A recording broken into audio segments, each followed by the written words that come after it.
Cool. Well, Melissa, thank you so much for joining us here today for this one of the inaugural podcasts, really on this what is it, June 3rd, July 3rd, July 3rd. I got to get the date right.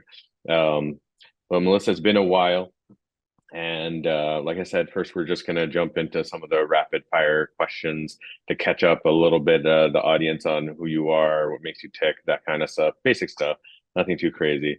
I'm gonna start off with asking you about your favorite city in the continental United States. Where do you really love to travel or live or just go for fun? Wow. I love how you say it's an easy question and then fire something off where my opinion changes constantly. What's near and dear to my heart are the Northeast cities because I was born and raised Mm, around Philadelphia. I lived in New York. I lived in yeah, DC. Been to Boston many times. I just love the Northeast cities, except during certain okay, sports seasons. I won't name names, but there are times when we love to hate right, each other. right. I know exactly what you're talking about because my wife is from New York, so she's not naming names either. Melissa, second question. That was good. Northeast cities. Can we get a 1A? Can you name a city besides Philly that you really like? Besides the Northeast cities, No, in the Northeast. It could be any city in the Northeast. I loved living in both DC and Manhattan in New York.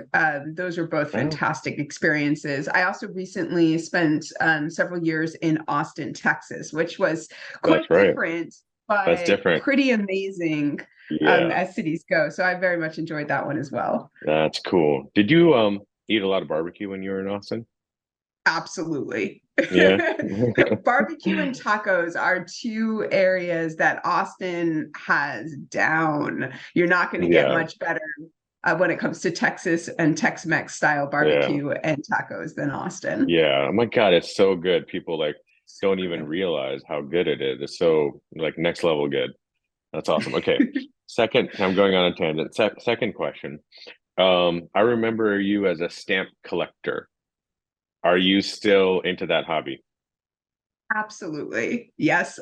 Since I was 7 years old and still going strong. Nice. That's cool. Any like really valuable stamps that you can talk about? Well, I wouldn't say I have hugely valuable stamps. I love the journey of learning. So I like to Mm, buy collections and then go through the process of discovery. I also, some of my friends, every time they travel, will bring me back some stamps, which is a lot of fun. So I've got yep. a really interesting modern global collection thanks to that. One of my prized possessions is called a penny black. It is the very first stamp Mm, ever issued, and it was issued out of wow. England. So it's Okay. not a hugely That's expensive incredible. stamp, but it is a Yeah. really cool one to have. So I like that I've got that one. It sounds really impressive. The first stamp ever sounds really impressive. I'm a comic book collector myself, so I'm always looking for the first ever XYZ, whatever, book As there is. No. That's cool, Melissa. You've got this hobby that I've known about for many years now, and that the path that you're continuing on is really neat. Um, Next question is what is a favorite nonfiction book that you've read in the last 4 or 5 years? Like, nonfiction. I'm very partial to biographies, especially of early American history. So, for example, Team of Rivals, which is the Lincoln biography that was made into a movie, that's a phenomenal book, along with some okay, of her other work. Bully yeah. Pulpit is another one. So those are a lot of fun. I also like any type of science type of books. I was reading a trying to remember the name of it a few years ago now. In Defense of Food, I think is one of them, I and think The I've heard of Botany of that one. Desire is another. So kind of looking Oh, that's really at cool. the intersection of botany and agriculture and humanities. And so those are a lot of fun as well, and seeing That's how really we neat. co-developed with our food. Well, yeah, yeah, that's really cool, Melissa. I didn't know you were into all that stuff. That's awesome. I've read a really good book by Ben Horowitz about the hard things about hard things, and his like startup journey and all that, which was like really, really awesome. Like it just read like such a fast book, It was so good. I loved it. I love him and the early days of Netscape and all the stuff they did after that was pretty cool. It's interesting. I do enjoy reading business books and journey books and case studies, but I also like taking a break and getting out of that mindset because that's what I live Yeah, and breathe day to day. So to just allow my mind to that's go so in much other more places. healthier. Well, it also allows you to make connections that you might not even been thinking simply because you Yeah, weren't looking in that direction. yeah, that's really cool. Melissa, one last one for you on the rapid fire questions.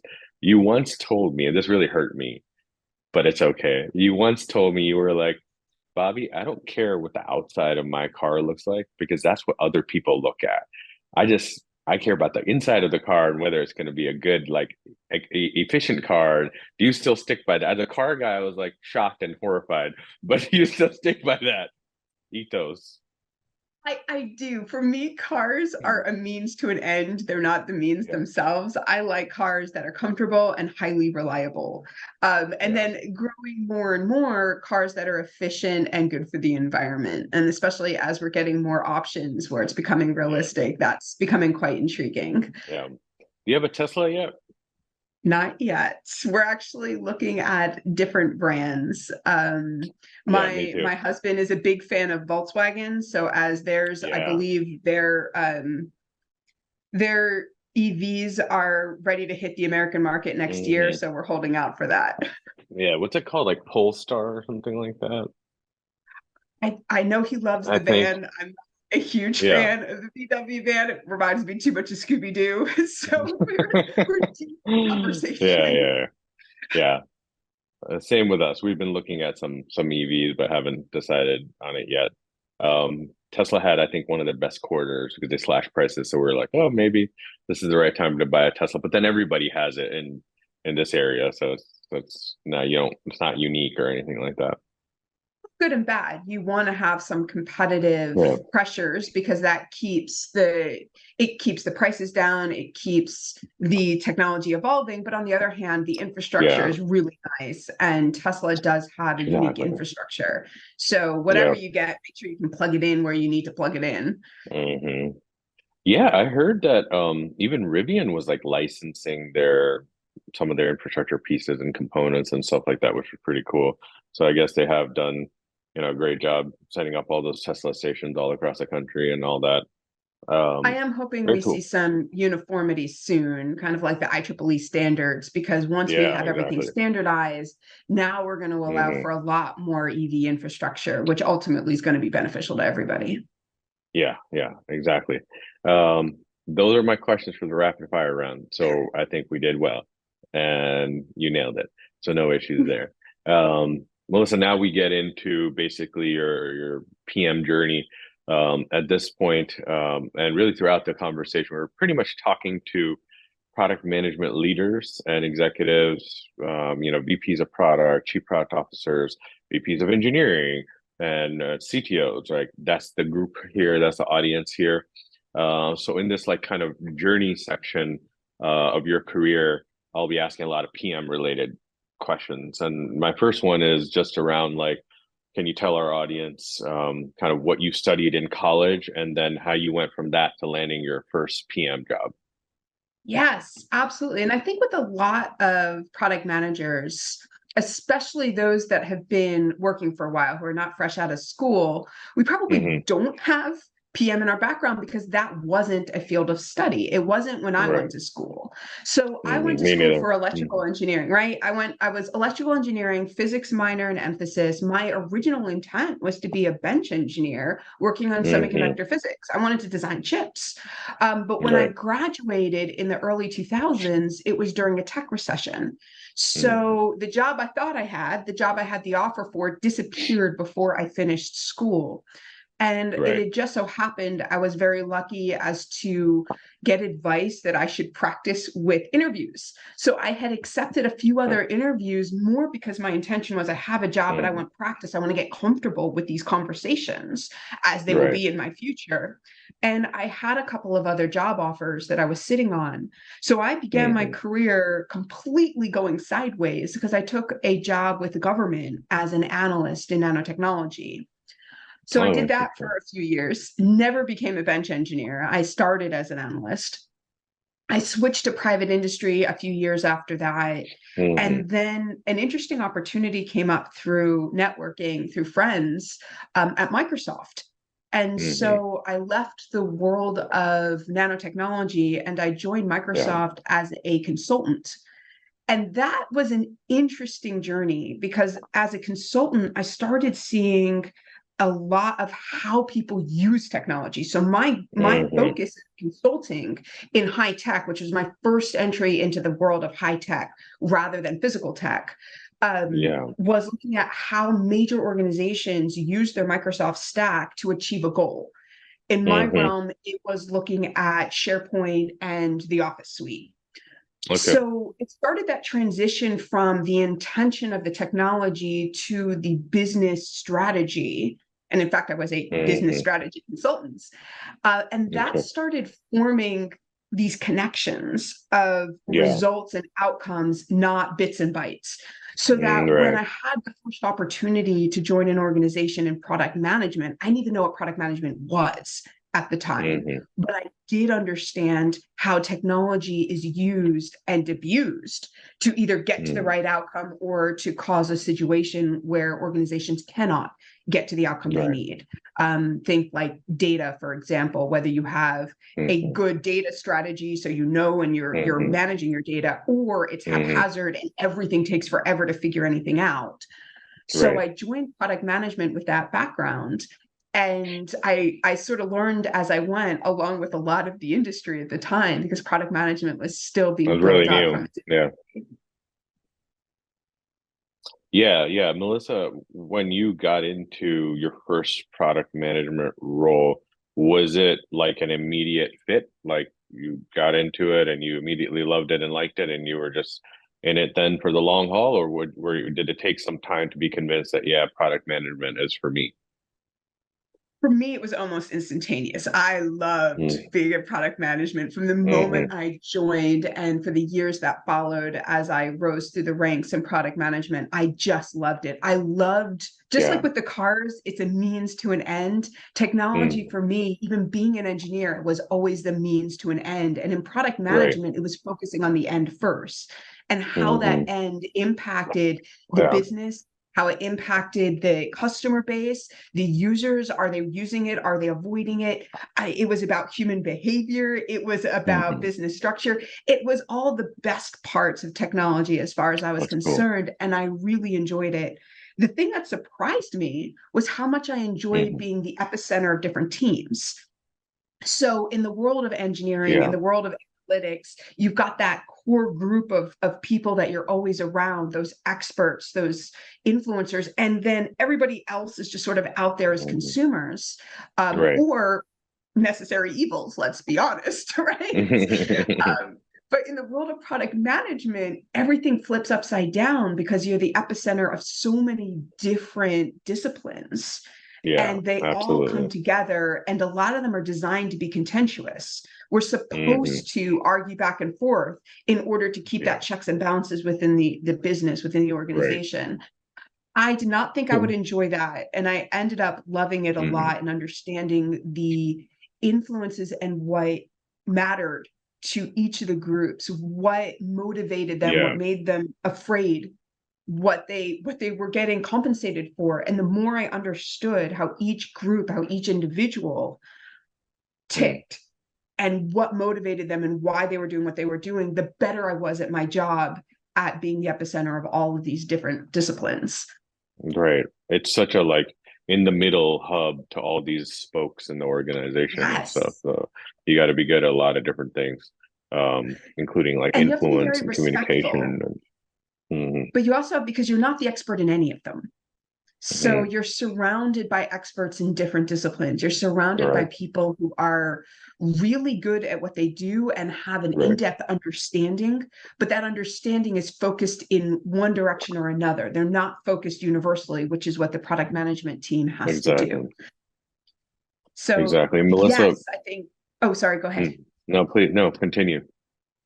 I was going to say, yes, you have to be strong at certain skills, especially around communication, transparency, influence, uh, and the ability to translate from one group to another, but your expertise is in those translation layers and those understanding how everything fits together and Hmm. respecting what the engineers bring to the table, what the sales team and the marketing team bring to the table, what the quality team brings to the table, and understanding their point of view Yeah. and how much it matters to the big picture. That's such a good way of saying it. Figuring out how everything fits together is like so much the essence of the PM's job. And if you're good at that, you can be massively successful. So Melissa, you went from being in the government, you finished college with an engineering degree. You went into the government for just a short period of time studying nanotechnology and things like that. Got into Microsoft. From there, your kind of PM journey started. When did you first become like an executive? When reporting to a CEO or being part of a executive leadership team? That's an interesting question because in the journey, I went from small company, big company, small company, big company. And so Hmm. as you ebb and flow, what that leadership position looks like changes. So I could argue Hmm. on one side, I almost started my career, my second job, I worked straight for the C-suite and I was part of the limited leadership position in a very small company. And then I moved to Microsoft and I was right down into the ranks again. And then I moved again. And so I kept ebbing and flowing up and down Yeah. through not my position, but what that position meant within these organizations. Hmm. I moved into more of an executive leadership position in the, I would say, few years coming through product management and moving into running product management organizations. And that's where Hmm. it would be kind of universally recognized as being in a leadership position. Got it. And when you first got into the leadership side of things, where you were doing that full time for like multiple years, you're part of the executive team, and not just like leading product management, but helping to drive the whole business, perhaps, right? We worked together. You ran product, I ran engineering. You had a huge influence on where the company went. What did you sort of learn as you transitioned and stayed in the executive ranks that was different from when you were just managing a team and not necessarily part of the ELT? Yeah, it's back to it's a little bit interesting because I ebb and flowed in large and small organizations. Hmm. There was a few major differences. Transparency was one of them. As you go into higher ranks, as you move into the executive Okay. team, you become privy to a lot more information, and it has good and bad. All right. So the good is getting, when you talk about needing to be a big picture person, you finally have enough Hmm. information to truly understand the big picture. Whereas you're piecing a lot of it together when you're not in that executive Yeah. team, just because Okay. of the nature of how much information you have access to. Hmm. The bad is you've got every bump in front of you. So, one of the nice things Hmm. as you're going through the ranks, as you're preparing for each level, is you've got the information you need in order to do the job, and not enough or not a lot of that extraneous information that can bring you along for the bumpy ride that you don't necessarily need to know about. So, Right. one of the personal transitions is being able to see the true big picture, understand all the bumps, all the challenges, Yeah. um, all the things that might happen based on Hmm. what's going on either with internal with performance data, with Hmm. external with market data, and everything in between, but Right. still being focused to get my piece of the job done that the rest of the Yeah. team was relying on me for. So it's very Yeah. easy to get distracted when you have a ton of information. It's very easy to get emotionally distracted when you have a ton of information, and Right. to not allow that to happen so you can be part of the team, get your job done, give the advice and the influence for that the big picture allows you to, Hmm. without losing track of what you're responsible to deliver. Yeah. That's such a good answer to this, I think. I mean, people don't necessarily think about transparency as a big responsibility when they become into the executive ranks. You basically know so much more about, like you're saying, like the constraints of the business, for example. We used to always wrestle with this, you and I, like there was the day-to-day work, but then there was knowing what the company was going through and its own maturity and scaling and all that type of stuff. And then you're factoring that in to your own team's work. but you can't like explain every nuance of it because that wouldn't work either. And that balancing act is pretty hard for, I think, most people initially to be good at. Well, and then the other thing from a product management and an engineering perspective, the challenge that we have as leaders is we are leaders of the future. Most everybody else in that room are leaders of the now. So when you're working alongside Right. sales and marketing and advertising and quality Hmm. control and operations, all of them work on weekly, monthly, and quarterly basis. The only Hmm. teams that focus most, if not entire efforts on what's going to happen, what are we going to release next year, and how are we building Exactly. now to achieve future Mm. goals is engineering and product. So there's Hmm. always that tension as well. And that data adds Yeah. another layer to that tension because you know what will happen if you don't hit your quarter numbers, what those pressures are Yeah. beyond those quarter numbers, what's pressures happening to the business. And Hmm. so to keep our focus on the future, because if we don't do our jobs, then we have nothing to sell in 2 or 3 or 4 quarters. But we also Hmm. need to see, or we also understand that if everyone else isn't doing their jobs, we're not going to last those 3 or 4 Right. quarters for Right. us to give out Exactly. delivery. So that's another thing that's really interesting. I think coming in as one of the very few future leaders that That's tends to be interesting. in these organizations, right? In the executive Yeah. team. Melissa, was that difficult for you to come into this position of constantly having to run the team day to day, but then also having to think like 2 or 3 years down the road? Personally, was that difficult for you, or were you like, again, you're a duck to water, and this was just exactly right up your alley? Like, The part that was difficult was learning how to translate the balance of the now and the later to other teams. So when you're mm-hmm, telling the salesperson that's trying to close a $1 million deal that the thing they're trying to promise those prospects, you're not going to do because it's going to blow up $5 million we're supposed to get next quarter, that was difficult because there's so much pressure on the now that we are the roadblocks of the now because we have to protect the soon and the later. So it wasn't the balance itself that was a difficult journey for me, mm-hmm, but the translation layer so that even if it was yeah, a less than celebrated conclusion mm-hmm, that we had to enforce, at least it was an understood conclusion that we had to mm-hmm. enforce. Got it. That's really good. Melissa, you spent how many years now have you been in the executive ranks off and on? Oh boy. Um, I've lost count. So I Okay, no started problem. I started my business back in 2016, so plus a few Yeah, years after yeah, yeah, that. yeah. Got it. Okay. Um, So 10 tell years us. maybe, Yeah, yeah. My God, that's zooming right? by. Zooming by. Tell the audience about as a leader, as an executive, you're leading a team or a number of different teams. You've got some big, hairy, audacious goals to go after. What is a success that uh, you have some sort of sentimental feelings about? What's a success that you feel you still think about every once in a while? You're like, I'm really proud of that thing that we did. Yes. Yeah, it's interesting. The most sentimental successes I have are very individual. They're Mm, individuals that worked on my team or that were brought onto my team. I'm proud of yeah, finding the diamonds in the rough, the groups, the yeah, individuals who were stuck in one group or another and just having that opportunity to break out. I loved pulling from other teams to bring into mm, product management, engineering, sales, mm, support, services. yeah, There's so much talent that is mm, transferable, and those individual journeys and unlocking, you almost see their potential going from that frustration and that wondering, do I leave the company, to everything unlocking and them thriving. right. And then other journeys as well as like one of the very difficult ones that I've gone on with several of my teammates is, do you go into management or not?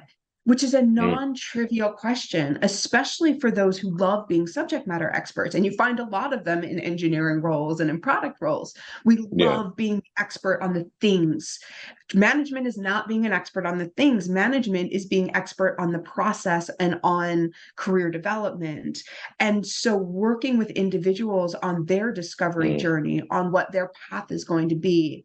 So while we've right. had a lot of great successes with products and with Yeah. customers, and that thing you worked on for a year and it suddenly gets released to this big party, Right. and that customer Yeah. who's worth 20% of your revenue coming in, those Hmm. all feel great. But the ones that last in my head, the ones that I smile when Yes. I think back on, all people. People related. That's awesome. You're so much more empathetic than I am. I need to get way better at this people thing. But you're right. It's not empathy. In fact, and I probably should admit it, I rank very low on personality tests for empathy. It's the same thing that gets us excited about products. For me, it's the same thing that gets you excited about products being released. It's watching opportunity become reality. It's just with Mm, the humans rather than with the yeah. technology, with the products. So it feeds the same thing. And there's a joy Okay. to it because it's forever returning, right? Unlocking Hmm. potential and going through so people get to where they're thriving and really exploding in everything they do. That's going to pay back in spades for your company, for their Yeah. futures, for whatever they're doing. So it's so impactful and influential. That's awesome. Melissa, I got kind of a operational-ish question for you as a PM leader. What do you do, or what do you recommend people should do when they're in this, PM leadership position and they want to be agile, they want their teams, their company culture, or at least in product and engineering organization, all that to be agile or lean or highly iterative, whatever words you want to use. And then they've got a board. And the board and the CEO, we've been there before, a board and a CEO who are saying, hey, we want the entire year mapped out, or even sometimes 2 years. You find in these certain companies, certain cultures, where they want perfect clarity for 5, 6, 7 quarters. How do you balance the board need for clarity on a longer term basis and the need to be agile day to day?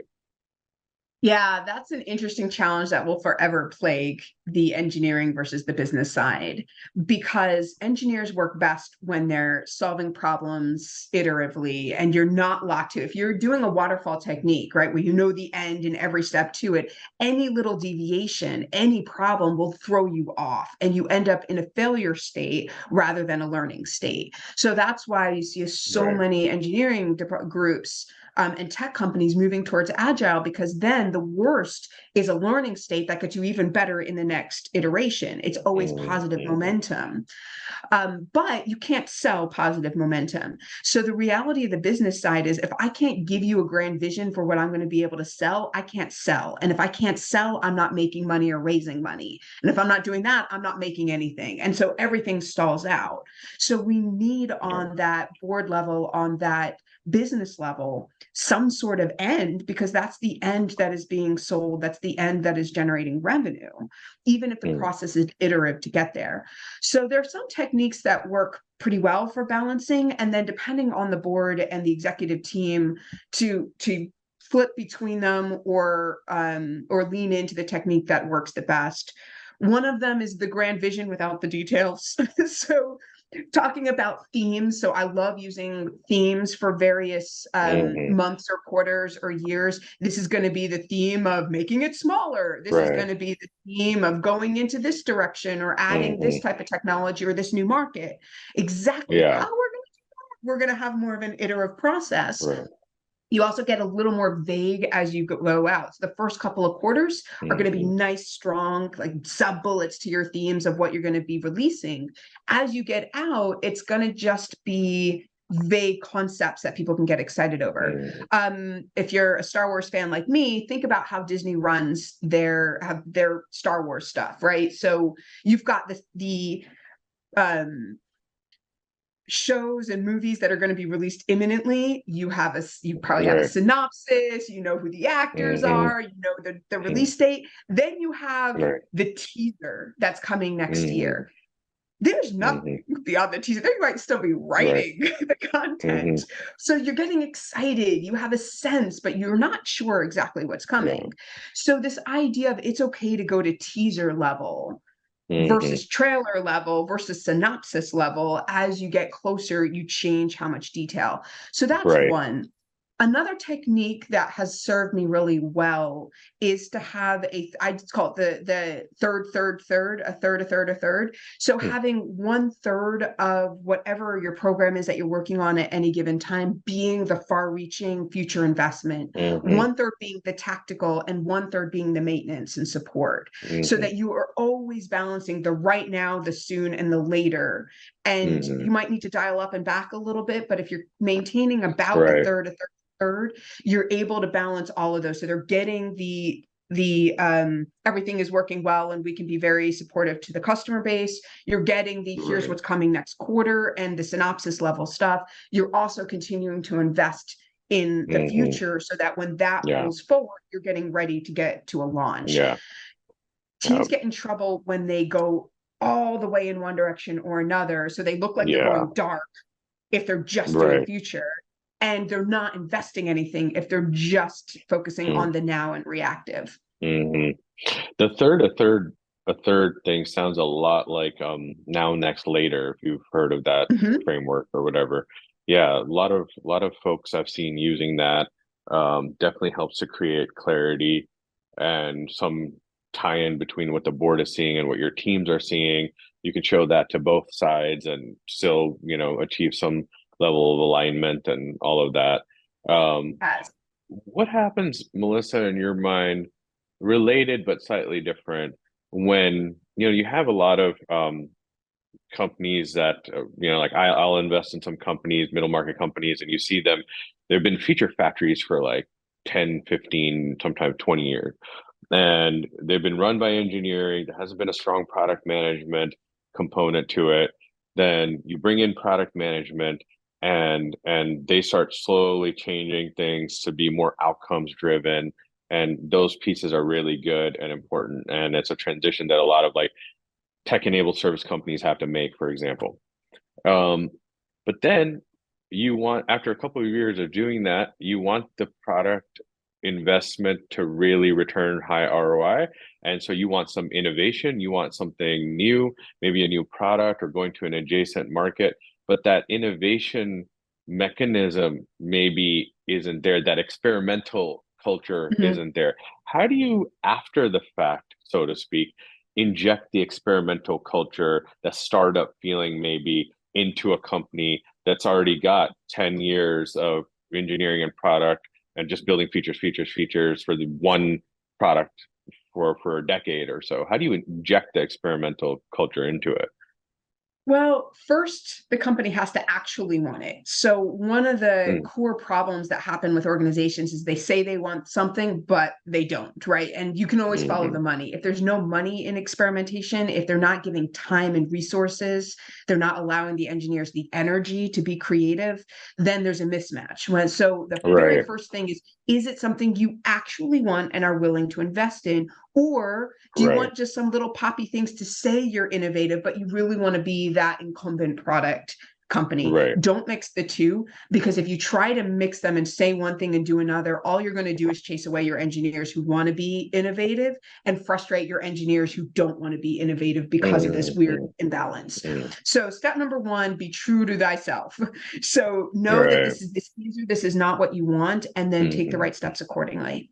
If you truly want to go back into an innovation realm, you've got your cash cow product. It's now time to create additional products that may or may not pop, but allow you to have that next generation product line. Some sort of center of excellence type of innovation or innovation center concept where you have to allow for experimentation. Google and Amazon are both known for this, where they Hmm. will spin up entire groups to try new things. They are not afraid, but they're also not afraid to fail. So just Right. because you build it does not mean they will come. So in this budget, allow for failure. Assume, just like startups, Mm-hmm. 90% fail, 90% of your Mm-hmm. innovative concepts are going to fail. And that's not Mm-hmm. bad. It's part Mm-hmm. of the innovation process. Yeah. So don't budget innovation as just product development of new stuff. Mm-hmm. Budget innovation Mm-hmm. as innovation, which means you're going to have a lot of experimentation, a lot of Yeah. failure. Your ROI is on much longer scales. So you're not like in month 2, you're producing the next thing. If you want to do more of the iterative, that's not innovation, that's evolution. And that is a very Mm-hmm. different thing where it's not quite Right. feature level, it might be feature set level or new market level features for something that you haven't done before, but it's evolution versus revolution. Mm-hmm. Revolution is Well, that net new stuff, like that startup within the right. company. And then staff it and budget it accordingly, just like you Mm-hmm. would a startup. It doesn't have to be a ton of money, but you got to leave those resources alone and let them experiment, let them try new things, Mm-hmm. have a sense of how are you going to test if it's going to fail? And then if it is, what are you going to do next?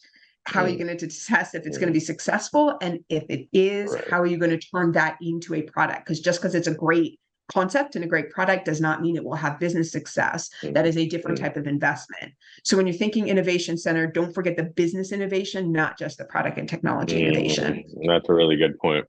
Melissa, should chief product officers or VPs of product, should they be thinking about it as a certain percentage of their roadmap capacity should go towards innovation and they're trying to get approval for that percentage of roadmap, or should that, yes, or should innovation sort of be weaved into everything they do somehow? Like, is there some advice you can give on that? Yeah, I mean, with innovation being weaved in, I would call that the evolutionary piece. So you Mm, should always be evolving and absolutely weave that into everything. If there's a way to optimize, and there always is, then that should be part of the exploration and development. And yeah, that should come in. That's that third. That strategic third should be at least in the evolutionary piece because that's yeah, the products you're selling in 2 to 3 to 4 years. Those are right. the processes you're using in 2 to 3 to 4 years, keeping you as an organization relevant for your existing products and Yeah. evolving markets. The concept of pure play creativity and creating net new, that Hmm. startup within that should be budgeted completely separately. How Okay. much that's budgeted is going to be dependent on the organization and what they back to know thyself, what it is you're really looking for. A huge Hmm. company like Google has a lot of innovation happening. As a total or as a percentage of its total, it's probably not a huge amount of money, Hmm. but just on its own and how much it can buy because it's such a large organization, it's quite Hmm. impactful. You don't want to overstretch because that's not quite as bad as taking money to Las Vegas, but it's not a treasury either, right? So Yeah, yeah, you are exactly. you are taking risks. So what is it? I'd start Yeah. with what is it your company has an appetite to risk, where that return could be really high, but it could take years to get there. So same thing with look at Hmm. how a standard VC does it. So they'll assume something like 10% of their investments will actually make decent money. 90% are lost bets. So as long as that 10% brings back more money than they're losing and they get a huge payback, they're doing well. Look at how they think in terms of timelines, look at how they think in terms of risk factors and how they're able to Sure. mitigate that risk in their portfolio, Hmm. right? You can run an innovation center the same way. Start with what is your budget of high risk money? What is it that you Yeah. can lose without losing the business? Do not Right. budget beyond that Hmm. because it could be years before you get something really pop. It could be minutes, right? You don't know. So Hmm. once you budget for something that you can stand to lose, that you have appetite as a high risk investment, then put together what you can afford with that amount.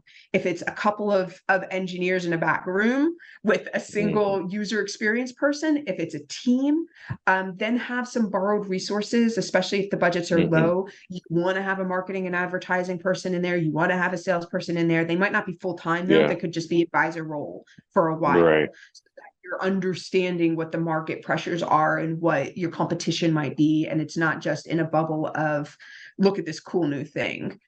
Right. Then have a some sort of strategy for communication back to the organization and the executive team. Hmm. So you don't want an executive breathing down the necks of your innovation center. Part of the whole point is they need to be free to innovate. That's what that high risk, high reward investment's Hmm. about. But you also want some level of transparency. So setting Right. up a communication cadence will take the pressure off of the leadership team to manage our stronghold, but because they'll know what's going on, but it also keeps that level of responsibility on the team that they're doing the best that they can within the constraints, Hmm. within the investment, and they're Yeah. not veering too far off in one direction or another that doesn't make business sense. Yeah. That's really smart. And as the product leader, do you recommend the building of a business case before you get into the innovation center, innovation lab, or building something innovative? Or does it depend on which company you're at, the company culture?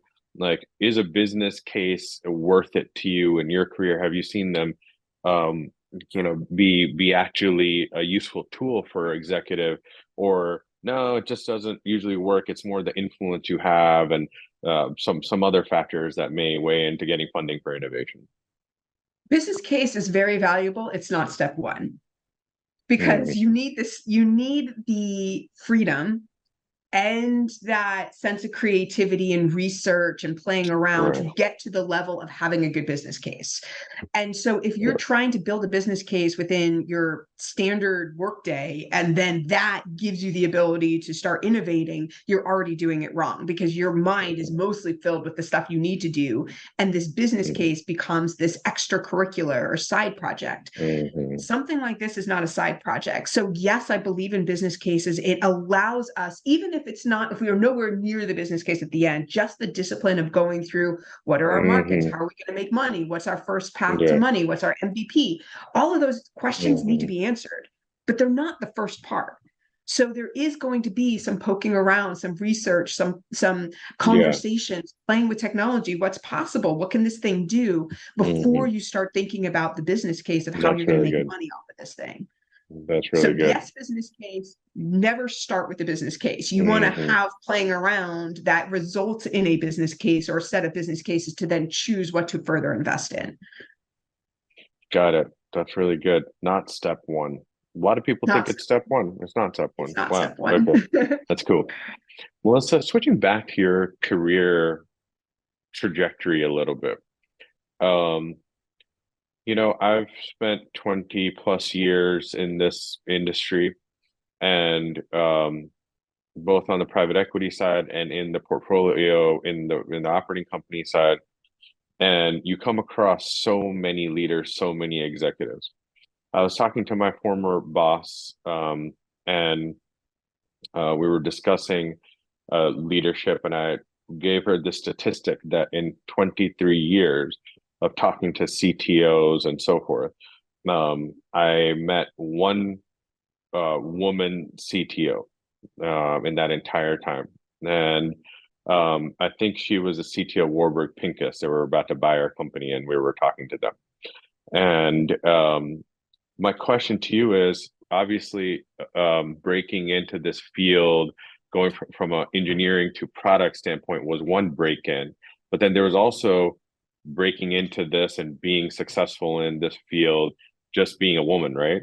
And how has that experience been for you? I've been in ELT meetings where it was like me, four other guys, and you. You were the Yeah. only woman there, and the CEOs are often invariably women, or men, and it's a must be unique, right? So can you talk a little bit about that? It has certainly been an interesting experience. I think there's a lot of people for a lot of different reasons, gender being one of many, where they're sort of outsiders, isolated. Mm, They're coming into a space with a bunch of assumptions that they have to combat over time. And so you're working very hard just to get to ground zero. Then you can start making progress. And my journey mm, has been no exception. There has definitely been better um, better cultures and more difficult cultures when it comes to things like equity and inclusion for women, for any other demographic. Mm, And I consider myself very fortunate to have experienced the wide range because I know what's possible and I know what also happens because I've been there. I've been in yeah. environments where I've gotten much less pay than my male equivalents, independent of how good I am or how much value I bring to the organization, where I'm watching my Mm, male colleagues get promoted for a lot less work. And then I'm there trying, yeah. like being assigned, helping them to succeed because they weren't actually Mm, ready, and told I'm not good enough without any mm, reasons, any actionable items with why as this is occurring. I've been in environments where I have a lot of influence and power and I'm highly respected, even in all male organizations or all male teams where my gender has no influence, at least nothing that I could perceive, to mm, how mm, strong my voice is.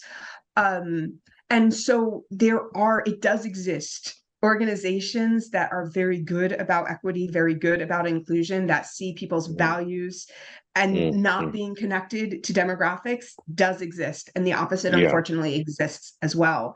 Um, for me personally, it got to the point where I was so fed up, I quit my high paying job and started a Mm. company to help with that issue with Career.place. We are a Yeah. equity and inclusion organization.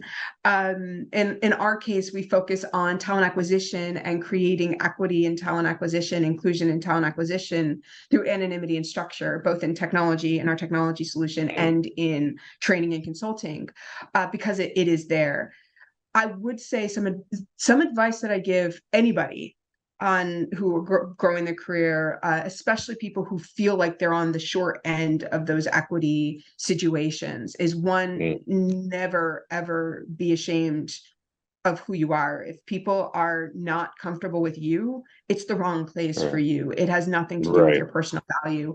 Do not let anyone take Mm, your confidence, because as soon as they take your confidence and your self-worth and your self-value, you're going to be taken advantage of. I know it's a lot easier said than done. People need their paychecks. People are putting that time in to get hmm. Yeah. that level, to then get to the next level or get access to the next organization. But as long as you Hmm. are aware that that's what you're doing and you're not allowing people to question your value or undermine your self-worth, then it's still on your terms. So Mm, that's one. Another one is to always lend your voice, because if you are in one of those environments that has lower senses of belonging, lower equity, mm, mm, don't give up your voice in those environments. And it doesn't have to be negative. It doesn't have to be combative. A lot of us don't like combative situations. You can be positive and you can be empowering. A little trick that helps, especially with a lot of women that I've talked to, is lend your voice to others. And over time, they'll lend their mm, voice to you. You can always say in a meeting, hey, I think Jill's trying to say something, or I saw that Jill had something to say. Jill, what's up? mhm, You don't have to be mm, the head of that, mm, the highest ranking person in the mhm, meeting. You mhm. just Yeah, have to be there, and you can lend your voice to somebody who's that's having really cool. trouble. And then over Hmm. time, they'll do that with you as well. We tend to be a lot more comfortable lending our voice to others than using our voice for ourselves. If you're one of those, Right. embrace that. Just use your voice to increase Right. that presence and power of all of your peers. That's really good. And Melissa, we see the Career.place logo behind you, and you're the CEO of this company. I remember when you were first starting this company, that was a really cool change for you. And can you tell the audience, before we get into the details of the product and team and market and all that, can you tell the audience like why you were motivated to start your own company? You had left a high paying leadership role, VP of product or chief product officer. I don't remember exactly which, but you were running product for an organization that was growing and succeeding, and you went to do your startup. For a lot of people out there in product leadership position and engineering leadership positions who sometimes think about doing their own startup, tell us about a little bit about what motivated you get into it. Yes. Yeah, and there's a few things. First, the pure play motivation.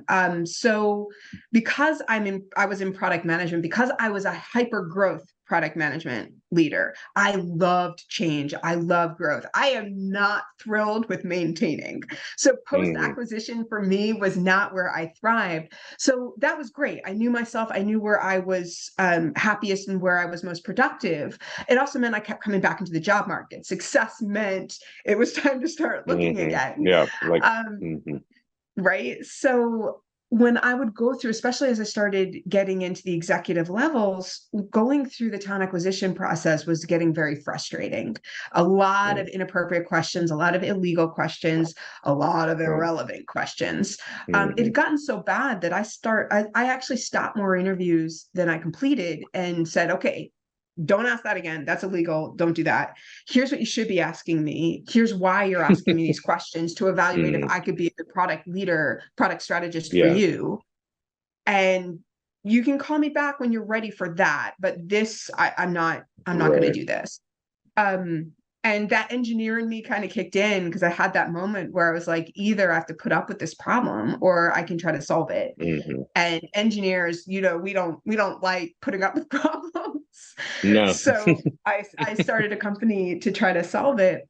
But there was a couple of other things Mm. as an entrepreneur that came into play. So I had the passion and the desire to solve a problem. It was an issue that struck me personally. I had a lot of conversations with colleagues like you, and it was a universal challenge. A lot of people were dealing with this challenge of, at the best, just stupid processes, stupid questions, Hmm. irrelevant Yeah. questions. Hmm. And at the worst, questions that were illegal and inappropriate and would put certain demographics at a disadvantage. So I Hmm. went through a problem validation process with a lot of conversations. And then I went through a learning Hmm. process with hundreds of conversations. Hmm. Anyone and everyone who would talk to me, conversations to really understand the space, the issues, the market, the appetite Yeah. for change. So I could learn more about what I was getting into and how to best and most effectively design and implement change, whether it was product. So we've got product, and then also through training, through consulting, to create the change that was necessary. The other things that come into play, so I had the passion and the desire. I built up the knowledge.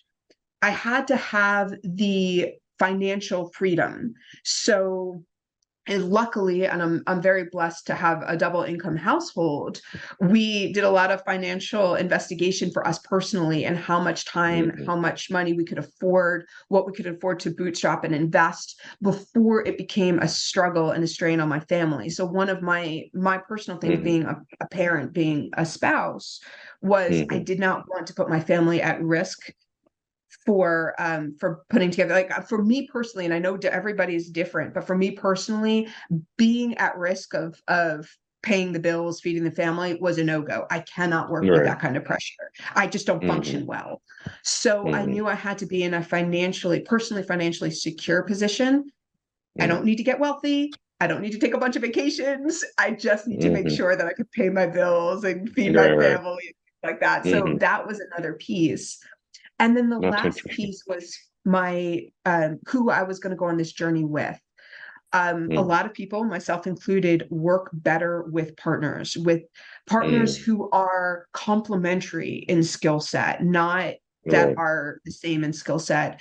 So finding a couple of people to go on this journey with me that were in the same or similar personal situation, that they could go on a journey, that they could take the risk, that were Yeah. complementary to the way I think, the way my skills, my strengths, so that we were Hmm. a greater as a whole and we were filling in each other's gaps. Right. And that I highly trusted, because this is going to be Hmm. a very, to go on a journey with partners, it keeps you motivated. It makes a much bigger whole than any individual, no matter how good that Hmm. individual, but it's also a lot of stress. So the type of Yeah. people that you work well with, that you're able to problem solve and handle crises with in a Hmm. positive and productive way. So I Hmm. had the benefit of all of those lining up well to be able to start a company. That's awesome. And Melissa, how did you fund fund your company? Was it bootstrap? Was it friends and family rounds? Was it some big VC that you went to? How did you fund it? A little of A, a little B, none of C.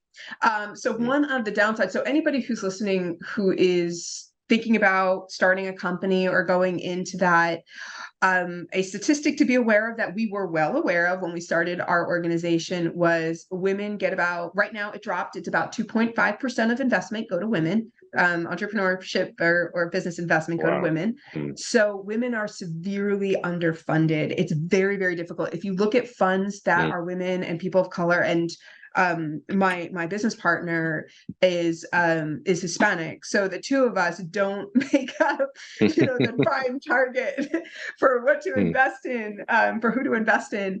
So, but we knew that coming in. So we designed to be bootstrapped and to allow the data to speak for us to increase that chance of getting funding. Now, there's a couple of options that we have. There is easier to get money. It's much more expensive money, whether it's mm, loans or it's low value for high return. So I have to sell a lot more of my company for less money, that sort of thing. mm, That is there. We're aware of it. There are certain milestones that will free up more money. So we watch for the milestones, and we have gone bootstrap with some friends and family to fund, and we've actually started punting. So every time we think we're going to do a round, we ended up, luckily we made the right decision because we were right before COVID. We went organic instead, mm, because there were too many strings for us. We are a mission-based company. We have a mm, very specific purpose. And the money that we were talking about with funding was going to come with some strings that would obliterate our mission in a very short period of time. mm, And we just decided that wasn't for us. So it's hard though. Back to the pick the right team members, you got to make sure you're all motivated by the same thing. If my right. business partner was motivated by money first, we would have had a lot of struggles versus Mm, luckily my business partner is also a head of engineering. So it's about changing the world and mm, building cool things first. yeah. Money will come, which is Mm, aligned to me as well. So we were able to make those yeah. decisions together very strongly. Um, but yeah, money is interesting. But back to the know thyself, if you're in it for the money, then make sure Mm, you've got the right partners to get to that investment. Usually money goes to people who've gotten money before. So find a partner who's gone through this, who's raised, who's mm, exited. That's going to give you much more access mm, than someone who mm, hasn't. Go for the person, like go look at the statistics. If you're right. male, you get a lot more money than females. If you are white, you get a lot more money than people of color. So if you're choosing for the fastest way to get money and move forward, Mm, people who've done it before, people who fit the bullseye mm, in every sense, background, demographics, everything, will get you better access to money. So just mm, know thyself and make the decisions for mm. what you're actually trying to accomplish. That's really good. Good advice. Melissa, tell us about the triangle of what's the product, who's the customer, sorry, and what does your team look like today? So product, customer slash market, and team. Okay. So our products, we started as a pure play technology company because, we're a bunch of engineers. So Mm, that is hmm. what that's our comfort zone. That's where we went Yeah. first. So what we build now, the problem we were solving was the inequities and inefficiencies in hiring, specifically in the candidate Mm, screening process, the dumb hmm. questions, the useless filters Is in the requirements, things like And that. that was the first, sorry to interrupt, but that was the first problem that when you were like, hey, I'm going to go start a company, this is the problem I want to start. So it wasn't that you started the company and you were thinking about different ideas that you could do.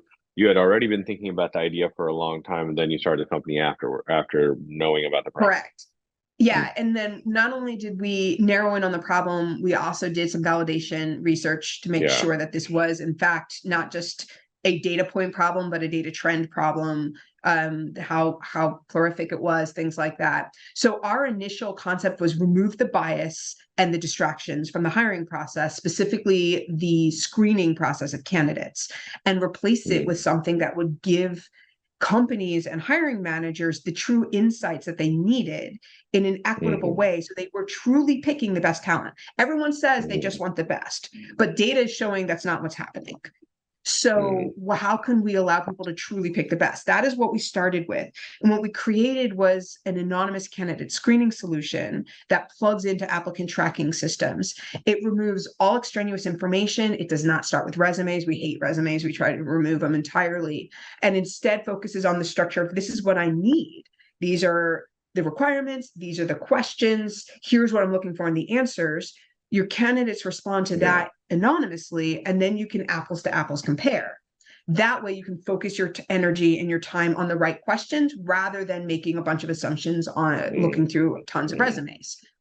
We went to market with this. I would say we were in beta maybe 2018, if I'm getting my timeline correct, coming into late beta and going transitioning in 2019, just in time for 2020, but that's a different story. And what we found with our early attempts coming into market was a lot of fear. Organizations did not know how to replace the resumes. The concept of I know it when I see it and resume patterns was so ingrained that even when there was flat out agreement that this is wrong, it's not working, we're not hiring well, we're not hiring inclusively, the appetite to change was very low because they did not know what the right questions were. They had nothing to replace that pattern recognition. So that's what started our training side. If we can train on good process, good questions, good requirements, understanding job descriptions, understanding how to resonate with various candidate pools or markets, then organizations will have a lot better time with a good process to then use their technology to augment that process, right? Tech is a tool. It is not a solution, no matter how many times we like to call it a solution. So if you don't have a strong process, no technology is going to fix it. It's just going to make a bad process faster. So we then launched our training coming into 2020, which was a very lucky thing because 2020, the appetite in technology plummeted, but the appetite in training increased. And that's what allowed us to get through the COVID times. So now when we look at our products coming into 2023 and how they've evolved, we have our candidate screening tool, our anonymous candidate screening tool that plugs into an ATS or standalone. We've got a few variations on the theme based on some of our clients, but that core has remained largely the same. We now also have pretty strong library of training, both recorded and live, and that's all around building out the disciplines, the skills and the processes for creating strong hiring practices. And then now we've branched into the consulting to help bring that to the next level and then empower teams to be great at building and maintaining their processes. So that's our product. So the next question was our markets. That was an interesting journey for us because on the surface, it's anyone who hires is the market. So our TAM is enormous. And we all know that that is both the good and the evil of a startup. You want to have a big TAM, a total available market, but if it's too big, you get diluted and you can't focus in enough. So the school of thought is start narrow. But then we learned the hard way that if you start narrow and guess wrong, that also becomes a problem. That can be tough, So where we wanted to focus our efforts were in organizations that had expressed interest, in more inclusive hiring practice. So they have DEI, diversity, equity, inclusion departments, for example. They have investment that has some level of echo within their PR, within their websites to say that they are doing something. And then those that have gotten into hot water. So they're not as hard to find as you would think. So those who've been dinged for bad hiring practices. So that became our target. We went for the mid-market. We wanted them to be big enough to have enough hiring that a process mattered. If you're hiring 2 to 5 people a year, you don't need a process, but small enough that we could really get in there and it's not going to be an enormous undertaking. They're not hiring tens of thousands of people a year. So our sweet spot was in the hundreds to low thousands in hiring. The one hiccup was when the summer of 2020 came about, suddenly everyone was into DEI. That became the thing, independent of what you were actually doing. So DEI officers appeared out of nowhere. They were unfunded for the most part. So it was very much a PR video with a lot of Hmm. organizations. So it took a lot of effort to figure Hmm. out which ones were really investing in better practices and which ones I just have, wanted to be in that way. sorry, I have to interrupt you here because you're reminding me of those early days when DEI was really catching on much more in corporate environments. And a funny side story is the first DEI conversation I was ever a part of was an all hands meeting with like 500 employees, and the entire conversation was led was led by an older white gentleman who was in his like mid to late 60s.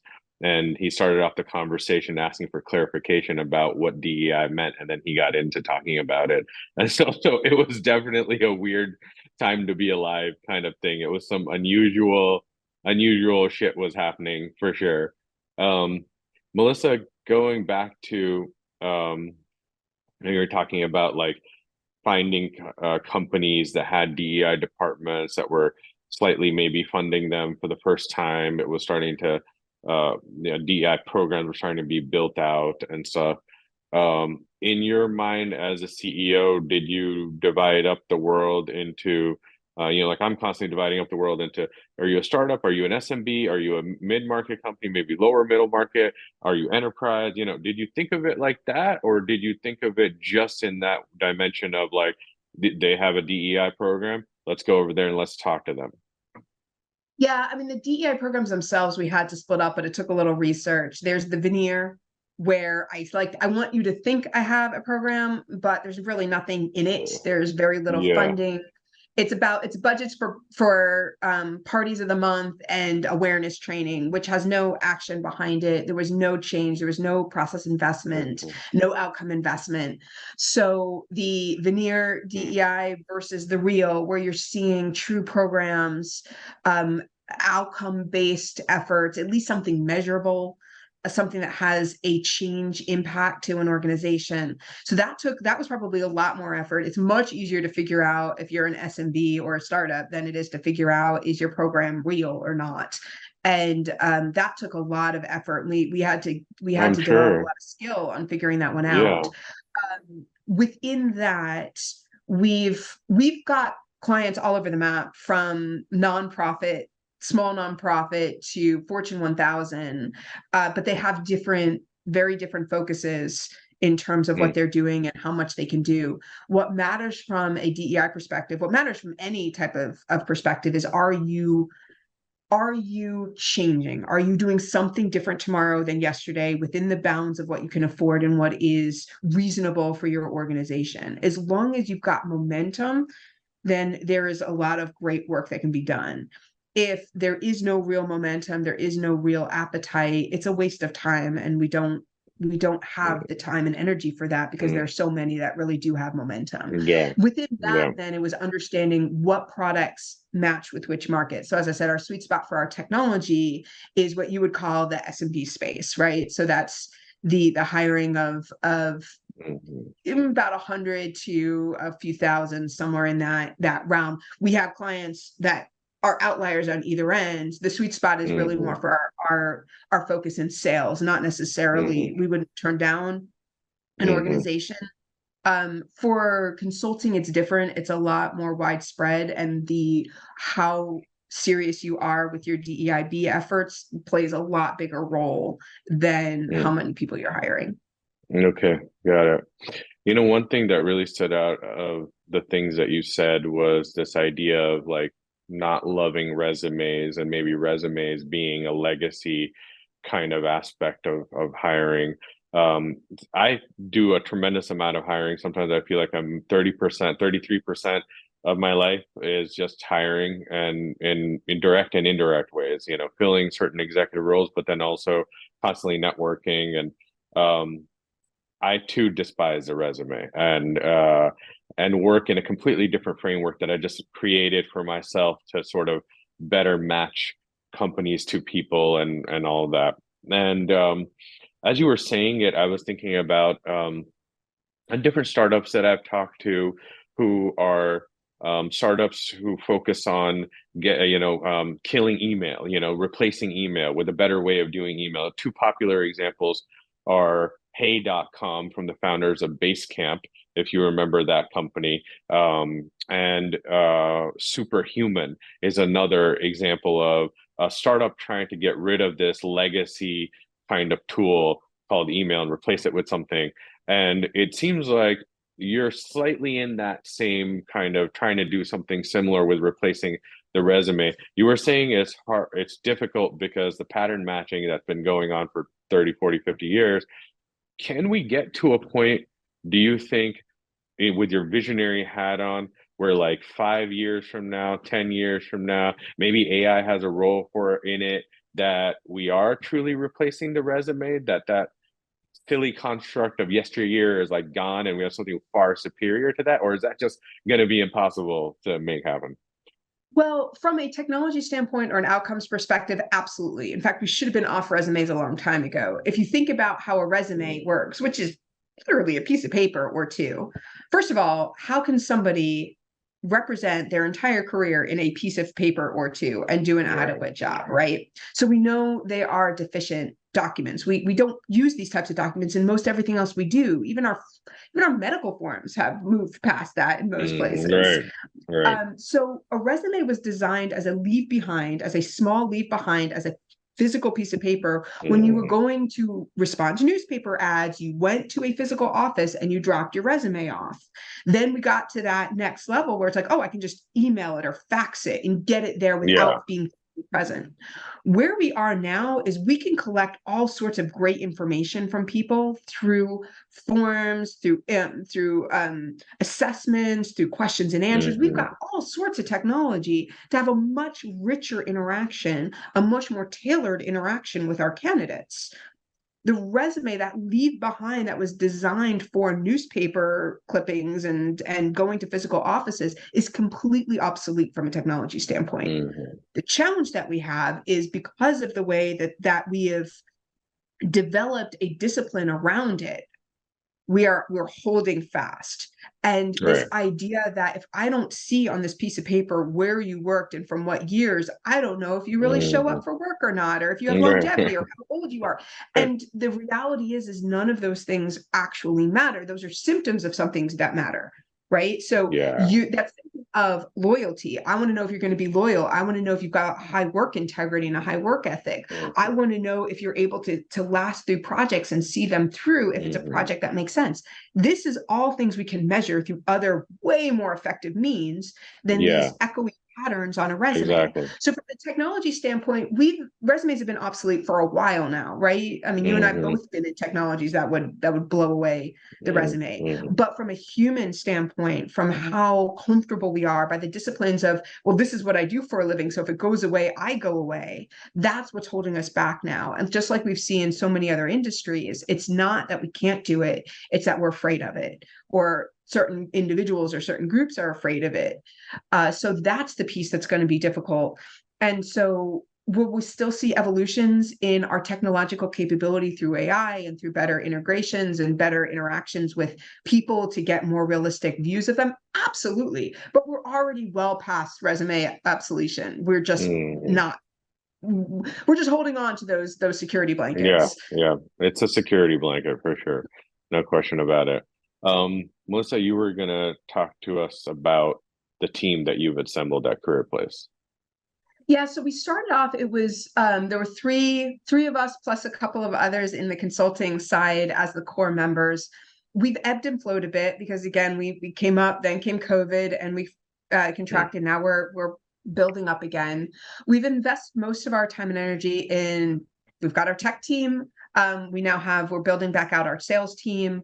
And then we use consultants for the bulk of the other work, and they ebb and flow as we need them. And our vision is to keep building out the team separately. So we'll build out more of a training team, we'll build out a consulting team, but that's as needed because as a small company mm, that's been teetering right on the edge of startup, thanks to that 3 year COVID interestingness, we mm, don't want to overinvest. So it's a matter of balancing when we invest in employees versus contractors to mm, come in and continue to expand the work. mm.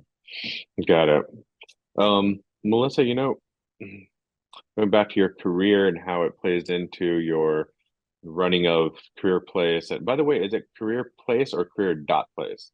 Career.place. Though I will admit, Career.place. I will Okay, got it. sometimes drop the dot when I'm Okay, speaking, okay. Career.place. Got it. Uh, which is also our I website.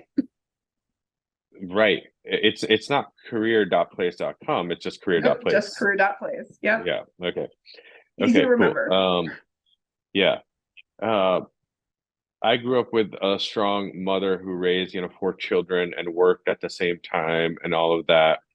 But then when COVID happened and you have all these Zoom calls with like 30 different people, and I'm looking at the mothers and the children are like crawling all over their heads and literally like, and they're doing like a presentation on go-to-market strategy in the middle of their child throwing up on their shoulder and stuff.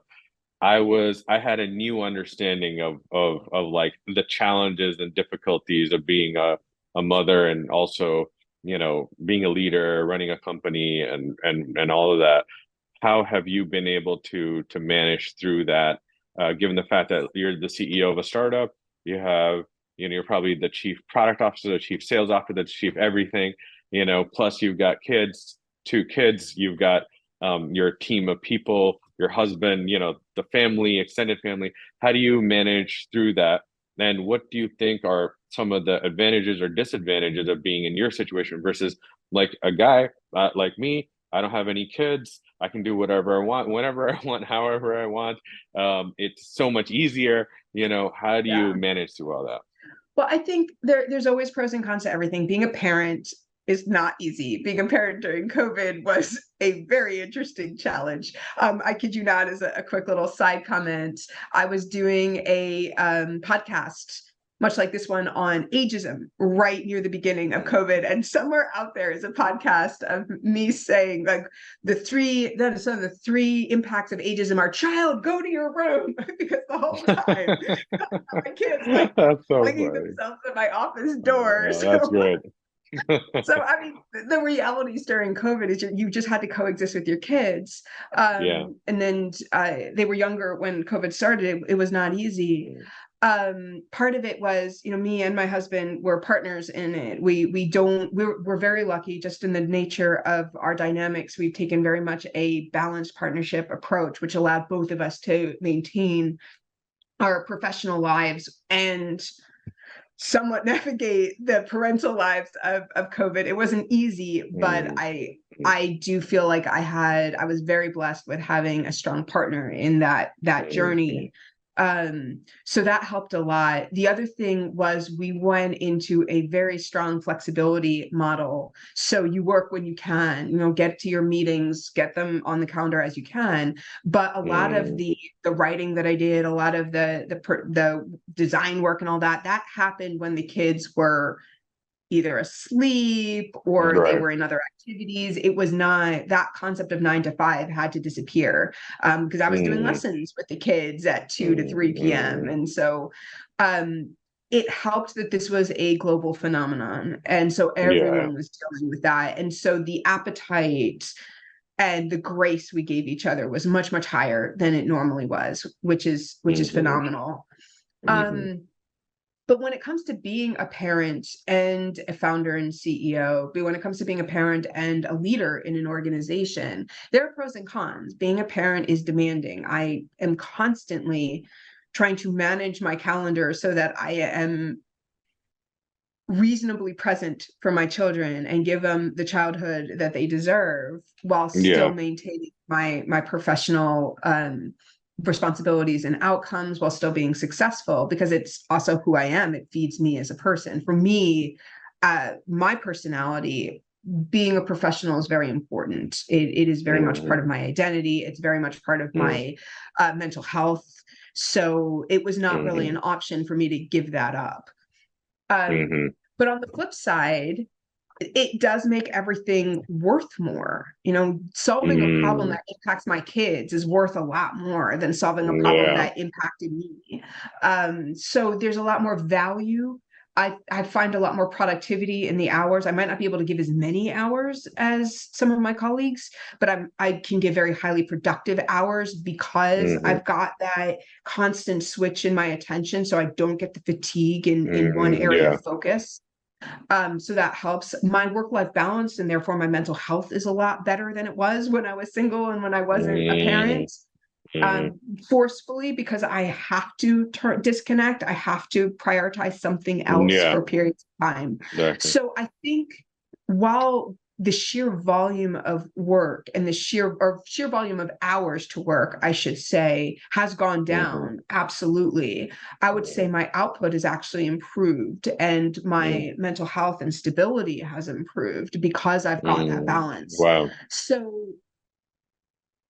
back to that same conversation as before, know what you need as an individual and optimize for that. Some Yeah. people, the 9 to 5, and so maybe it's disconnecting from their family and then coming back to their family. Some people are very good Hmm. at the fluid flexibility, and that helps, right? Because you like to flip Yeah. between topics and focuses I think rapidly, that's me. Yeah. right? That's But if you can definitely been me. optimize to who you are and your situation, Yeah. you'll find success in it, or at least a lot of people will be Yeah. able to.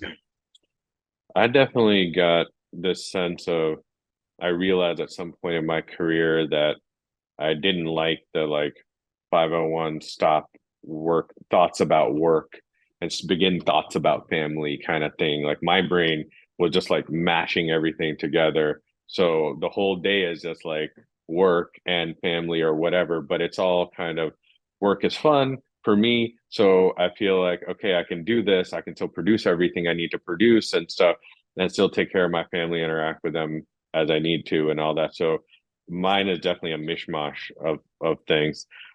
Melissa, talking about the future now, looking at three things about the future. What's going to happen with Career.place? Um, your personal career as now your CEO. I think this was the first time, or maybe the second time you were a CEO. And that, so the future of Career.place, the future of yourself, your career, which may be super tied into Career.place, and then also where you think product management is headed as a discipline in the world with the advent of AI and all the rapid innovation that's happening in that area. Maybe let's start with Career.place, and what's your vision for the next 5 years for the company? It's interesting because we get asked that a lot as founders, as executives, is what's going to happen with your company. And the one thing, I mean, we have yet to be able to predict the future. Things just keep getting thrown at us, right? Especially They in the do, last they few do. years.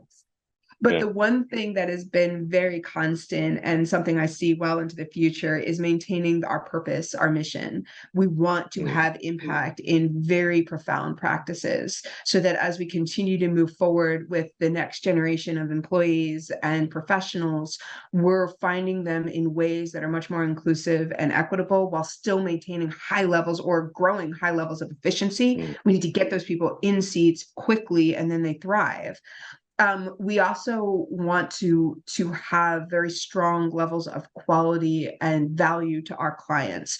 We've been steadily mm, building up our client base based on the fact that we will give you what we deliver. We don't promise what isn't possible, and we stick to our mission. And I think that's been serving us really well and will mm, serve us well into the future. mm, What that means for us will depend on what's in front of us. It could be continuing to organically grow. It could be finding that right partnership to get an investment and move forward at a more rapid pace. It could mm, be acquisition at some point to an organization that's very aligned with our mission. We're open to all possibilities as long as those possibilities lead in the direction that we have, the direction that we started. And that goes the exact same for me personally. If there's one thing that my career has been extremely consistent with is inconsistency. At least 3 times I've accepted jobs having no idea what they were until I accepted them. But not being afraid, right? So seeing and being open to the opportunities that are in front of me and leaning in with excitement and with positive, positive expectations, but also being realistic. So we don't let fear hold us back as an organization, and I don't let fear hold me Hmm. back as an individual. So being open to Hmm. opportunity whenever it Yeah. presents itself, being wise enough to see it. Hmm. So I know that doesn't quite answer the question of where am I going to be, because the one thing I've learned through my career is I've never gotten it right anyway. So be better Yeah, at the exactly. process The of best laid plans. Yeah, right. So be 100%. better at recognition, spend the time recognizing and looking for opportunity and being open to opportunity rather than shoving from one point to another to try to follow one path Yeah, because you might miss the one that yeah, matters. yeah. And that's hard for a lot of, I think, product and engineering leaders. I speak for myself and saying, grew up and constantly was making plans, constantly from the first job I ever took till today. I feel like all I do is make plans, and I've gotten way better at it. But so much of it, the realization of maturing is just understanding that it's good to have a plan. And like you said, go through the discipline of making it. It Yes. helps you a lot, think through problems. But just knowing that half that stuff's probably not going to end up being the way you thought it was going to be. And it's important to know that too. Yeah. And as an engineer, we've both learned that. We call them feedback loops, right? We don't make the plan Yeah. and then set it off and assume everything's going to go fine. Every engineer learns about this concept of feedback loops. We've got to know, are we where we think we are? And if not, where Right. are we? So Right. it's really just that. It's applying these concept of feedback loops into your strategies, into your plans. So if you assume your target Right. market is X and it turns out to be Y, now instead of continuing to push like it's X, you can think about with this new data point, what are we going to do now? So Hmm. it's nothing new to the concepts of engineering and design. It's just applying them a little Hmm. larger. Got it. Was curious about the topic of AI and what you think about it.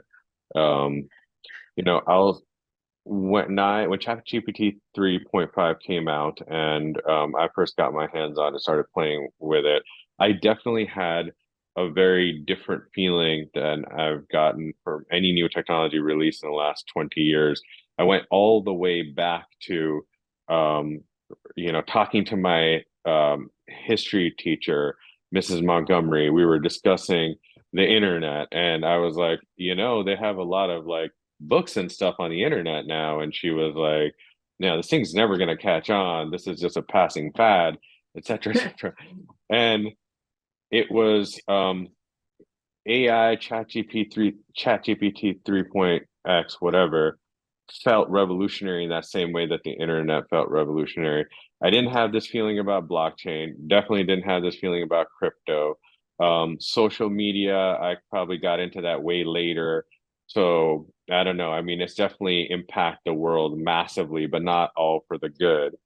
Um, Cloud adoption, there was a huge promise of cloud adoption, making the cost structure of companies' infrastructure way better and improve. That, in large part, felt like didn't turn out to be true. The big cloud players just kind of started charging insane amounts of money. And now, if you do anything on AWS or Azure or something like that, get ready to pay through the nose. Um, and then there was other things. Mobile certainly was massive, huge impact on the world. But you look at AI now. I subscribe to GPT-4 and pay the $20 a month thing and constantly use it for little and big things. I try to program a little bit every day, so I use it for that, for making my sort of programming life easier. Um, and then you see chief product officers who are literally asking ChatGPT to help them build roadmaps. They're like, hey, here's my go-to-market plan. Regurgitate this back to me in a way where, in the tone of how Steve Jobs would present it, and some really innovative stuff. Like, here's what I'm trying to do. Write some user stories for this. It's every function of a product organization feels like it's already being massively changed because of this. There's no like AI that's going to write all your requirements for you today, but it feels like it could be a thing in the future for sure. That's my take on it, my experience with the chief product officers that I work with and my own personal experience. What do you think about AI changing the game for product leaders or even CEOs running product businesses? Yeah, I mean, AI, like any other technology, we're watching a rapid evolution of process, a rapid evolution of how things are done. And technology, if you look back at where we've come, even from the 80s, so our own lifespan, depending on how old we are, the technology differences have been insanely huge and have Hmm. been revolutionary every step of the way, a lot faster than what a lot of humans can wrap their heads around, which is why you end up with all these debates and conversations, laggers and Hmm. leaders and all this other stuff. Um, so in one sense, I was like, this is not a path we haven't gone down before. And at the end of the path, everything is fundamentally different and everything Hmm. is the same, right? At the same Right. time.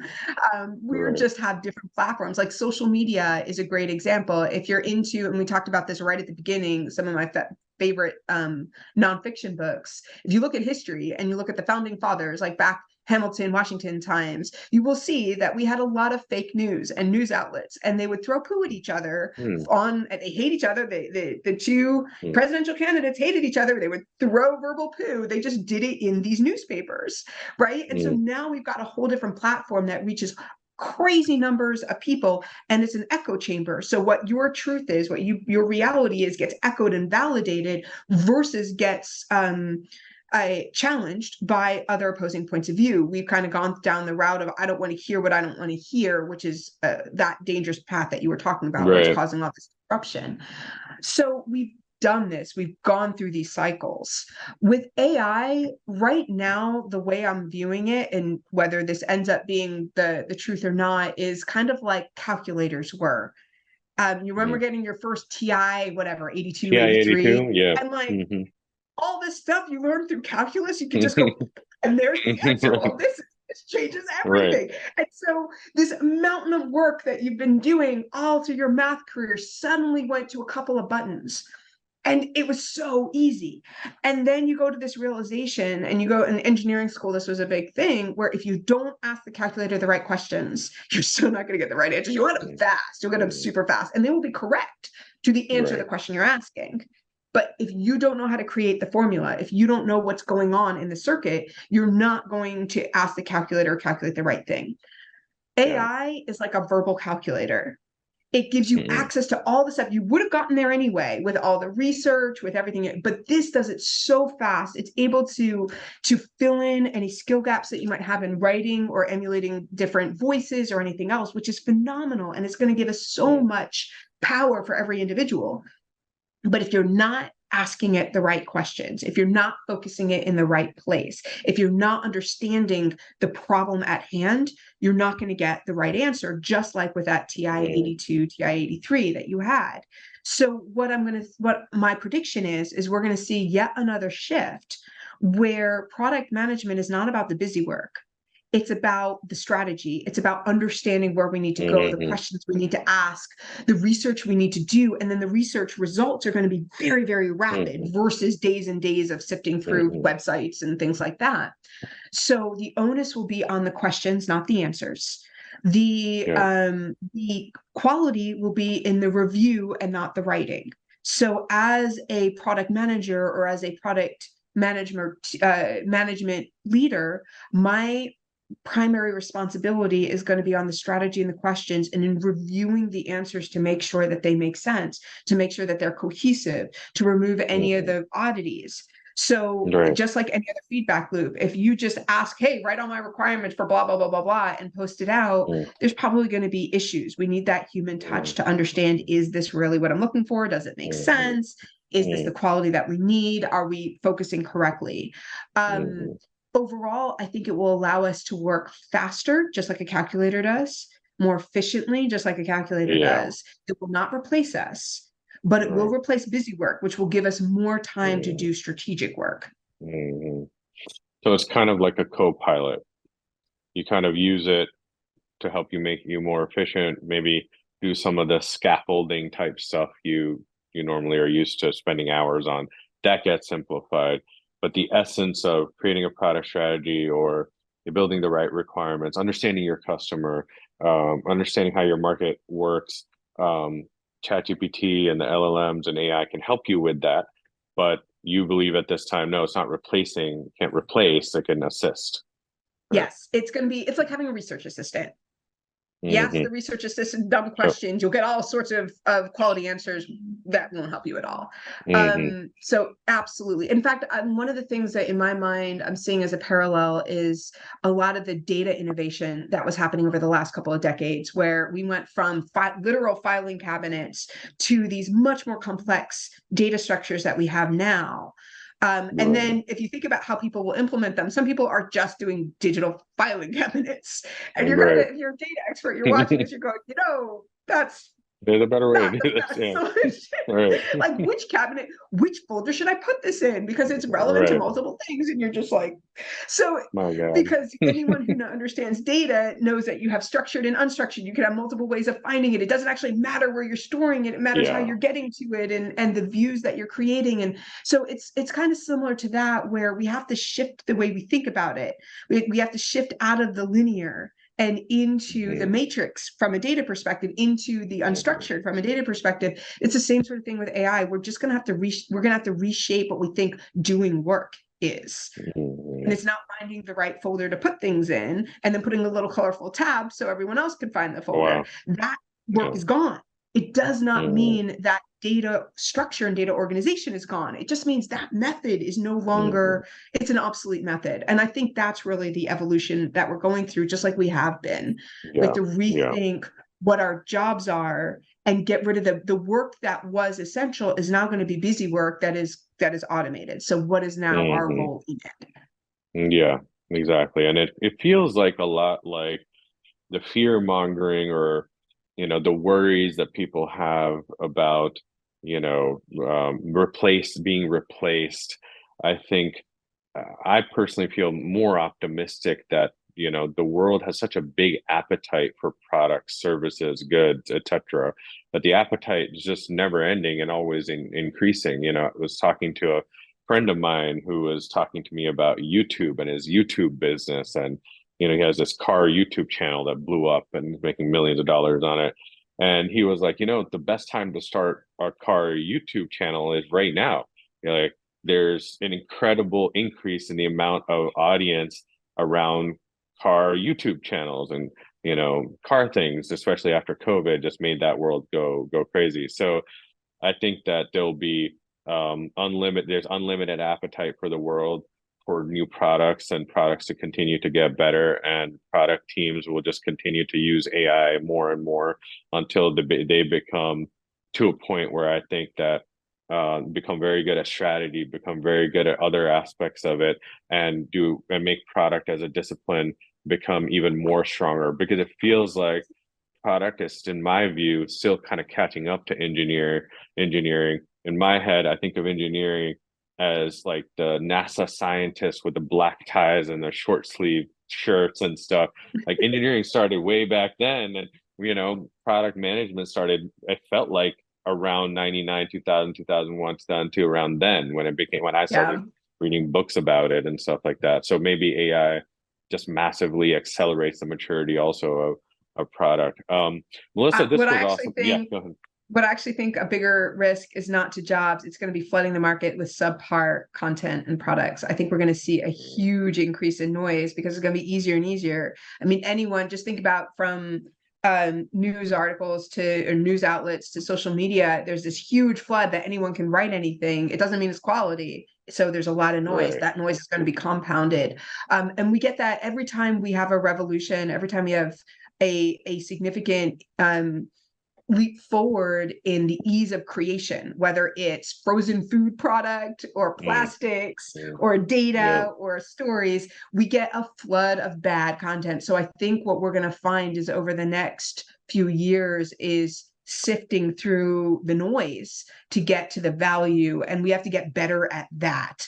And so just like anything else, once you flood, now we got to get better at sifting. And then that will happen. And then we'll come Mm, to the next flood and then we'll get better at sifting mm, again. mm, So if I'm going to say that I wouldn't put the highest risk right now as jobs. I think the highest risk is going to be finding the quality. And internet, you use that example as well. Remember when finding answers on the internet? It's on the internet. It must be real. So we had to go through that evolution of mm. how do you do research? Like the simple question, because libraries out, internet in. How do you do research? Mhm. And we had to Right. relearn that skill with a powerful new tool. we're back there again. Yeah. That is also, it's funny because some of the folks that have podcasts, that have newsletters that I talk to, I've got CPTO Insights, they've got something else. They're talking about putting labels on their articles saying not generated by AI or ChatGPT. They're talking about like this podcast was totally based on a human to human interaction. And I'm like, my God, like that's where we've reached, like that you have to put that kind of label on it and stuff. But yeah, I think you're right. But the reality is they're not going to care. Consumers, maybe right now they will, but over time they're not going to care. It's a matter of how do you best use these tools to create quality content, not are you the one who created the tool, or are you the one who created the content, or was it an AI? I honestly don't think most people are going Do you to think care. do you think that that holds true for the creative space? Like, you're a big Star Wars fan. If you had Rogue One is a great Star Wars movie. If Rogue One was entirely created by AI, soup to nuts, from the script to like the graphics to the everything, that was not real actors, it was all AI. In this creative space, creative world, would you as a fan of Star Wars care that it was all created by AI, or would you just say, hey, it's great content, I'm entertained, end of story? Well, did we care when we flipped from cartoons that were drawn to cartoons that were computer generated? Did people even notice when we flipped? Because it Mm, happened over mm, time. So in the golden era of Disney is when we were flipping, and we mm, had stopped. First we did the merge, you drew two panels and you merged the middle, so you made the animation. Then we started flipping out, so now nothing beyond concepts are drawn. Everything is mm, generated by computer. Did we care? No, not really. We cared about the right. story. We cared about the quality. We cared Mm, about the richness of the mm, experience. We did mm, not care that a computer generated it versus a hand. And in fact, a lot of people celebrated the advancements that technology was able to bring to the 2D animation world. A lot of things, and I'll bring mm, back one that most people don't remember, but I do because I'm a big fan of cartoons and the evolution of cartoons. But Tarzan, the Disney movie mm. Tarzan, had these wild flips as he was going through the canopy. Okay, That would not have been possible to draw. That was one of the first real okay. uses of 2D animation, computer generated 2D Wow. animation, where he's Okay. going and it just created this dynamic energy that they'd never been Mm, able to mm, do in a mm, cartoon before.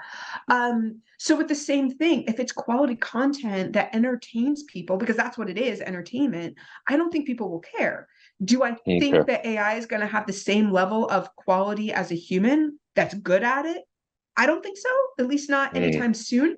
But to be mm, honest, a lot of content that's generated is not quality. It's generated by mm, mass. It's generated by um, studies and what people want. You look at a lot of the TV shows mm, out there, and you're not thinking this is high quality writing. There are few, right. don't get me Mm, wrong, but mm. there's a lot where you're like, this still looks like it could have been AI, right? Right, right, right, exactly.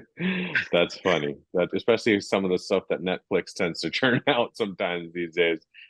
And there are, Um, you can talk to the market research firms that tell them it should be led by 5 people, and these are the demographics of each of them, and here's right. the major plot Yeah. line, and here's the subplot line, Yeah. and it's all generated by market research, and they just sort of Yeah. turn this stuff out. Um, Yeah. so it's the same thing. You look at books that it doesn't mean just because somebody produces it doesn't mean it's high quality. So back to the sifting, our job, what's going to be difficult for us is to sift through the things that are entertaining to us, that are quality to us, that are things that are worth our time and energy for us because of the abundance that's going to be out there. Yeah. And not everyone cares about quality either. You Mm, watch, I mean, how many people, when they're picking the book to read, are picking a book to learn? Or are they picking a book to be entertained? Are they picking a book for thought provocation? Or are they picking a book to, read on the beach and relax? zone out. So even Yep. even our appetite for what we want is going to shift. So no, Yeah. I don't think we care if it's AI generated. I think we care if it meets our needs. And what is capable of meeting our needs in that moment is going to change from human to AI to Mm, hybrid. hmm Well, so that's super insightful. This whole conversation has been great. You've had tons of insight on so many things, and I loved hearing about Career.place because I still remember when you first were talking about it, and then so many years later, and it seems like you're having an impact with the business. I hope it continues to grow. And it was a weird, strange time to be in a startup during the early days, especially of COVID. I'm sure 2020 was one of the wackiest years for startup product-led business startups or any kind of startups, it was a confusing time even for large companies and the established companies. It must have been insane for a startup. But you made it through a lot of that, which is pretty awesome, right? Um, and I'm looking forward to continuing to hear more, staying in touch about Career.place and what you do with it. We obviously talk off and on about different things, but your insight into product leadership was super awesome. Your career journey, some of the gaps I had in my memory of how you came to your position when we started working together got filled in today. So that was really cool. I didn't know you were at Microsoft, for example, for a long time. Who would have ever thought that Microsoft would become the coolest, hottest technology company outside of Apple in 2023? OpenAI, that partnership, buying GitHub, all the things that they've been able to do is just like mind Don't forget blowing. Bethesda. That's When right, they bought Bethesda, Bethesda, I was exactly. like, all right, I'm all in. I know, making all the right moves. I tell you, those Microsoft leaders, they're doing a great job. But thank you so much, Melissa. This was super exciting and fun talking to you. I will once I edit everything, I will send you a link to it and all that stuff. And again, thank you for taking the time. I Absolutely. I'm appreciate it. looking forward to it. I can't wait to hear it. Awesome. Okay. Thanks, Melissa. Have a We'll great talk day. later. Okay, talk later. Bye. Bye.